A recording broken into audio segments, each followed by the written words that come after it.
नमस्कार, मैं कमलेश कबीर आपका एक बार फिर स्वागत करता हूं इस नए एपिसोड में। आज के इस एपिसोड में हम बात करेंगे बहुजन समाजवादी पार्टी की। वैसे तो बहुजन समाजवादी पार्टी का गठन स्वर्गीय काशीराम ने किया था, लेकिन उसके बाद में इसकी जो कमान है वो मायावती के हाथों में चली गई। और मायावती, आप सभी को पता होगा, 2007 में उन्होंने गठबंधन के बूते जो है वो उत्तर प्रदेश में सरकार बनाई और चीफ मिनिस्टर बन गई। और उनके मुख्यमंत्री बनने के पीछे अगर हम देखें तो दलित समुदाय और अल्पसंख्यक वर्ग, इन दोनों ही समुदायों का, चाहे वो दलितों का की हम बात करें, चाहे फिर हम अल्पसंख्यक वर्ग की, उत्तर प्रदेश में एक समय ऐसा था जब मायावती को इनका मसीहा माना जाता था। उसके बाद में 2012 से आपने देखा होगा 2017 तक राज्यसभा की सांसद भी रही। और उसकी ये एक ऐसा पीरियड आया जिसमें आपने देखा कि मायावती की जो साख है वो धीरे धीरे खराब होती चली गई, या हम इसको कहें कि बहुजन समाजवादी पार्टी पतन की ओर अग्रसर हो गई। उस वक्त अखिलेश यादव ने सरकार बनाई। उसके बाद में आपको जैसे पता होगा 2017 की अगर हम बात करें तो 2017 में जब 2014 की केंद्र में भी भारतीय जनता पार्टी की सरकार होने के बाद में पहली बार भारतीय जनता पार्टी ने 2017 में बहुमत प्राप्त किया और योगी आदित्यनाथ मुख्यमंत्री बने। 2017 में अखिलेश भी सत्ता से बाहर हो गए और मायावती, जो कि पहले से ही सत्ता से बाहर हो चुकी थी। फिर उसके बाद में 2019 के लोकसभा चुनाव को देखते हुए एक गठबंधन बना जिसको महागठबंधन नाम दिया गया। और उस गठबंधन में समाजवादी पार्टी, आपको पता होगा, एक बुआ और बबुआ का एक नारा जो है वो बड़ा प्रचलित हुआ था। लेकिन उस वक्त जो है वो बहुजन समाजवादी पार्टी को 10 सीट मिली और समाजवादी पार्टी को 5 सीट मिली। बाकी की ज़्यादातर जो सीटें हैं आपको पता होगा, सभी की सभी सीटें जो है वो भारतीय जनता पार्टी के साथ रही। फिर उसके बाद में 2022 में जब उत्तर प्रदेश के विधानसभा चुनाव हुए तो एक बार फिर भारतीय जनता पार्टी ने बहुमत हासिल किया। लेकिन इस बार भी आपने देखा कि बहुजन समाजवादी पार्टी का क्या असर हुआ। साथ में समाजवादी पार्टी जो है वो विपक्ष में बनी रही।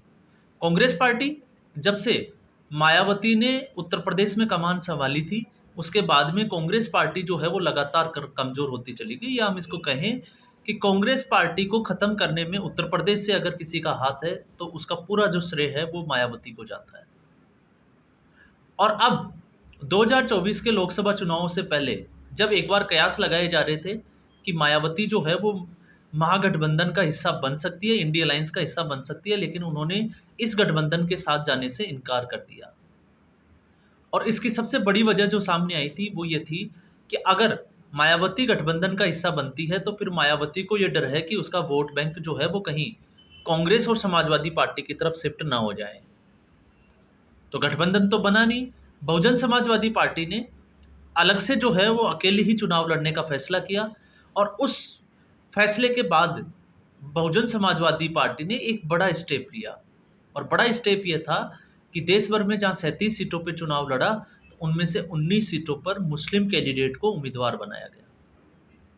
और ये पहली बार नहीं था, इससे पहले 2014 में भी मायावती ने 19 सीटों पे मुस्लिम कैंडिडेट को उम्मीदवार बनाया था। और 19 की 19 सीटें जो है वो 2014 में हाथ से निकल गई थी बहुजन समाजवादी पार्टी। सभी सीटें जो है वो बहुजन समाजवादी पार्टी हार गई थी। और इस बार भी ऐसा हुआ, 19 सीटों के ऊपर बहुजन समाजवादी पार्टी चुनाव हार गई।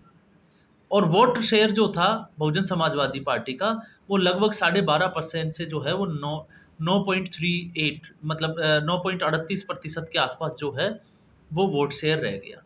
और इसमें से भी अगर सबसे बड़ी जो बात अगर हम देखें, मायावती को जो डर लग रहा था कि अगर वो गठबंधन के साथ जाएगी तो उसका वोट बैंक जो है वो कांग्रेस की तरफ शिफ्ट हो जाएगा। तो आप इस लोकसभा चुनाव के परिणाम को अगर उठा के देखोगे तो जहां पे समाजवादी पार्टी और कांग्रेस, जहां कांग्रेस को सफलता ज़्यादा मिली है, जिन सीटों पे कांग्रेस पार्टी को सफलता मिली है, वहां पे बहुजन समाजवादी पार्टी को 5% के आसपास जो है वो वोट शेयर मिला।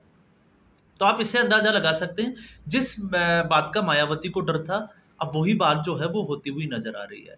अखिलेश यादव इस स्थिति को पहले ही भांप गए थे, क्योंकि उन्होंने एक प्रयास ज़रूर किया था कि मायावती जो है वो इस गठबंधन का हिस्सा बने, लेकिन मायावती के इनकार करने के बाद में अखिलेश यादव, जहां मध्य प्रदेश में विधानसभा चुनाव में आपने देखा कि कांग्रेस पार्टी और अखिलेश यादव के बीच में सीटों को लेकर मतभेद बढ़ गया था और बात जो है वो चिरकुट तक आ गई थी।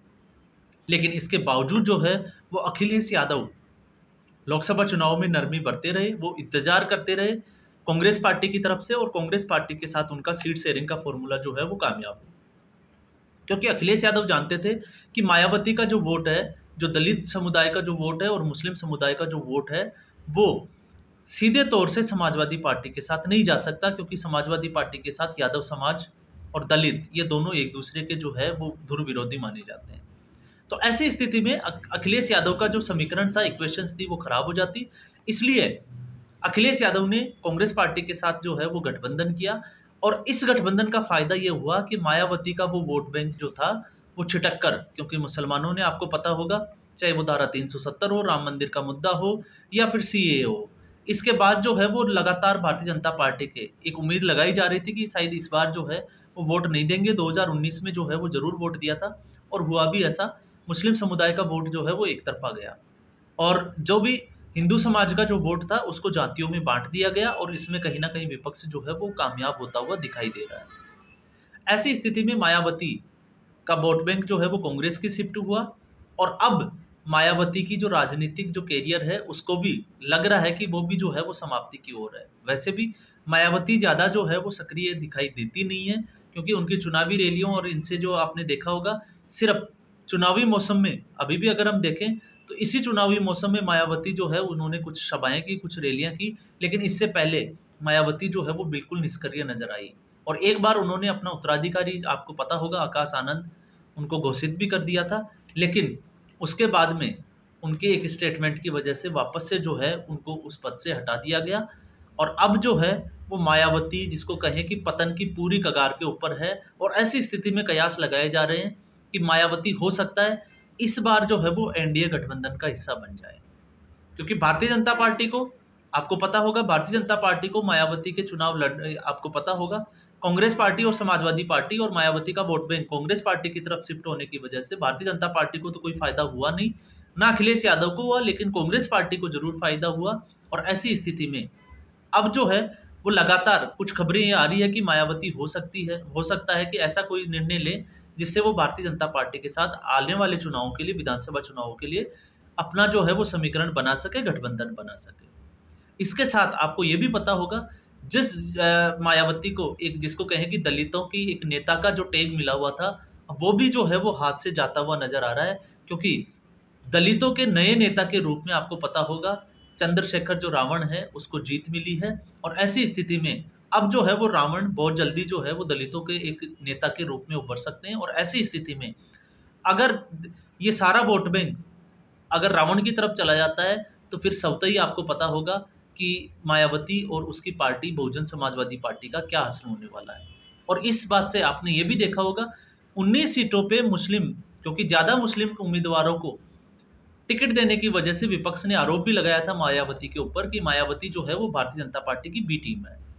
और मायावती को लगा था कि इस बार जो है वो मुस्लिमों को वोट को जो है वो तुष्टिकरण के लिए ज़्यादा टिकट दिए जाएं, ताकि ज़्यादा सीटें जो है वो बहुजन समाजवादी पार्टी जीते। लेकिन 2014 की तरह ही इस बार भी जो है वो 19 की 19 सीटों पे मायावती को या बहुजन समाजवादी पार्टी को हार का सामना देखना पड़ा। और उसके बाद मायावती जो है वो खासे तौर से अगर हम देखें तो चुनाव परिणाम आने के बाद में लगातार जो है वो मुस्लिम नेताओं को कटघरे में खड़ा कर रही थी। और अब जो है वो बात ये चल रही है कि आगे से जो है वो मुस्लिम नेताओं को सबक सिखाने की तैयारी मायावती ने कर ली है। और इसी बात से जो है वो अंदाजा लगाया जा सकता है कि कांग्रेस पार्टी को वोट बैंक शिफ्ट होने की वजह से मायावती गठबंधन का हिस्सा, लेकिन कौन से गठबंधन का हिस्सा, तो एनडीए का हिस्सा बन सकती है। तो यहाँ पे आपने ये भी एक चीज देखी होगी कि इस बार जो गठबंधन, महागठबंधन था, वो समाजवादी पार्टी और कांग्रेस पार्टी के बीच में था। लेकिन कहीं ना कहीं 2019 का जो गठबंधन था, महागठबंधन, वो समाजवादी पार्टी और बहुजन समाजवादी पार्टी के बीच में था। लेकिन इस बार कमजोर महागठबंधन नजर आ रहा था, लेकिन उसके बावजूद समाजवादी पार्टी जो है वो बड़ी पार्टी बन के उभरी है उत्तर प्रदेश में। और उसका जो है वो ज़्यादा अगर हम क्रेडिट दें तो वो अखिलेश की रणनीति हो, या फिर मायावती का जो है वो वोट बैंक का खिसकना, या बहुजन समाजवादी पार्टी का लगातार पतन की ओर जाना जो है वो इशारा करता है कि अखिलेश यादव को उसी का जो है वो सबसे बड़ा फायदा हुआ है। तो आज के एपिसोड में बस इतना ही। उम्मीद करूंगा ये एपिसोड आपको पसंद आया होगा। वीडियो को लाइक करें, शेयर करें और चैनल जरूर सब्सक्राइब करें। फिर हम एक नए मुद्दे के साथ नए वीडियो में हाजिर होंगे। तब तक के लिए धन्यवाद।